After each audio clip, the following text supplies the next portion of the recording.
been doing poetry? I've been doing poetry for over 20 years. Wow. I just really started to do it full time, or rather more often within the last few years, really getting on stages and really getting booked. Before it was just, maybe weddings or funerals or, little things here and there. But once I started to separate myself from the people, places, and things that didn't value me, I Mm. started to see my worth. And once I started to see my worth, I naturally gravitated to environments that complemented my journey. I started finding like minded people. I started getting opportunities. And so there's power in letting go of things, because all it's doing is crowding up space for what's meant for you in your life. And so once I did that, left the job of 14 years, left a bad relationship, um, and just started to really see my value. That's when I started getting on stages, getting back in my poetry, writing, and just finding my groove. So, can you talk a little bit about that process? What gave you the courage to move toward really pursuing your art? We just finished talking with Sharon, who talked about pursuing your creative, spark your creative, but you Mhm. actually are living that right now.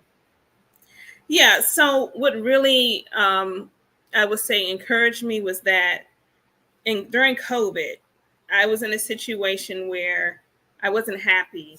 I was in a relationship, and we had decided to move in together, like a lot of people did during COVID. And I just wasn't happy with the verbal abuse that I was experiencing. I wasn't happy with being at a job for 14 years that didn't appreciate or value me. And I just got fed up. I just had enough. Mm. I just started to understand that there was more to me. And once I decided to finally let go, despite, even though it was unsafe, just let go of it and see what happens, that's when I started focusing on myself. I spent so much time trying to make others happy. How can I serve you? How can I make, you more comfortable? What do you want to watch? Where do you want to go? How can I serve you? But I deserve the same things that I want to give to others. And I just Mm. realized one day, when I was giving my all and it still seemed like it wasn't enough, I realized that I am enough and I deserve better. And so it just took me to get tired of being bullied, beaten up, and say, you know what? I don't deserve, I cannot choose an emotional bond over my personal peace. Sometimes when you've experienced rejection a lot in life, you've experienced a lot of heartbreak, sometimes you'll keep an emotional bond just to fill that void, right? But I would rather be alone and deal with that emptiness and fill my own void than holding on to an unsafe situation. But it took me time to get there. So once I decided that I was worth it, that's when I was able to actually ask myself, what do I want to do? What makes me happy? And I just naturally started writing again, writing about my pain, writing about what I had been through. And then I just started seeing things, started seeing events. It's like it just started coming to me. And I was like, I need to go here. I need to share my story. I need to share my story about mental illness. I need to share my struggles. Somebody needs to hear this. And then once I started doing that, that's when I started meeting people that supported me, appreciated me, uplifted me, encouraged me.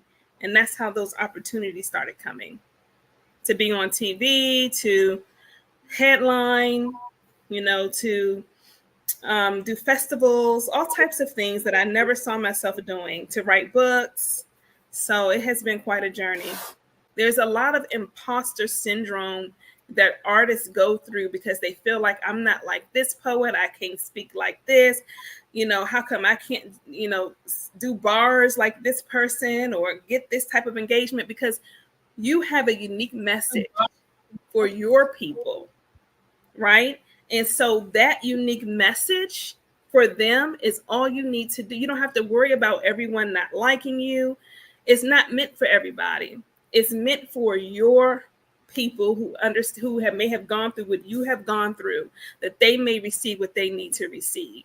So I would say not to compare myself, to understand my why, and prioritizing my peace. Wonderful. Now, another question that came in is, have you ever had stage fright?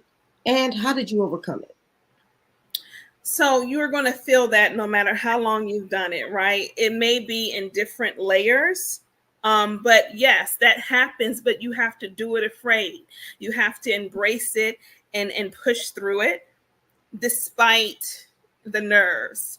Because one thing I've learned is that if you don't believe it, they don't believe it, right? If I'm going on stage and I'm like, and then this happened, and oh my goodness, and da da da, they're not going to believe it.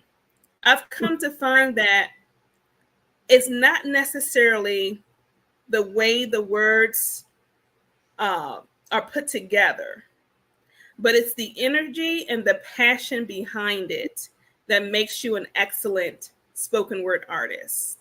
I know spoken word artists that are just super wordsmiths.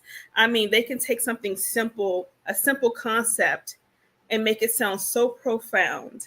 And then I know other Yes. spoken word artists who may not necessarily have that, but they have the passion behind it, they have the presence behind it, they have the engagement behind it, they have the showmanship behind it, meaning they're expressing it with their body. And I've learned that your whole body becomes a part of your art. It becomes a part of your performance. So it's more about the passion versus the skill. Wherever your skill is lacking, that's where passion needs to come into play to make up for that. Because your passion and the message behind the passion is the impact. People get caught up on just the skill and they wonder why they're not reaching the next level. And it's not because they aren't skilled, it's just because they have exalted the talent over the message. If the message isn't there, if the passion isn't there, it doesn't matter how talented you are if you aren't impacting people with your words. Love it, love it. You have really been killing it in these poetry and spoken word streets. Yeah, I think, I'm hearing the feedback. I don't know why. I don't hear it, so Okay. I'm just gonna keep talking. Um, opportunities come when you put yourself out there. A lot of people wonder, how are you getting these opportunities? What are you doing? Well, first, I believe in myself, right?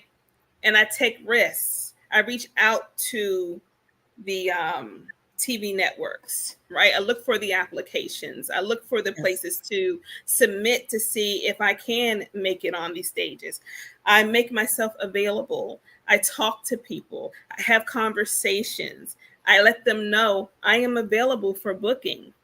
It's all about making yourself available for the opportunity, and not being afraid to shake some hands, to send some emails, and to build good relationships. That's what it's all about: building relationships, building that rapport to get to that next level.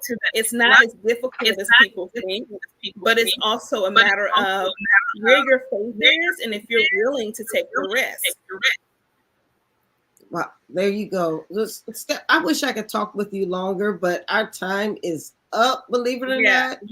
But I do want to make sure that, and I know we put your website in the chat, stephmariecole.com. There it is. It's on the screen right now. So please make sure that you follow her, because I'm telling you, she is all over the right now. Yes, and we didn't even talk about the books. I know. very quickly the titles of the books. I see A Sound Mind. Yeah, and then this one is called Not Freely Given. It's about understanding your self-worth. Wonderful. So thank you so much for being on the show tonight. I really Thank enjoyed you. talking with you and getting to know you better. If you ever want to come back to visit, all you have to do is say the word, and just say you have a standing appointment in the Horizons Author Lounge. I really appreciate you. This was fun. I appreciate you inviting me on your show. It was amazing. Thank you so much for welcoming me. And thank you. You have a wonderful evening. God bless you and everything that you do. All right, you too.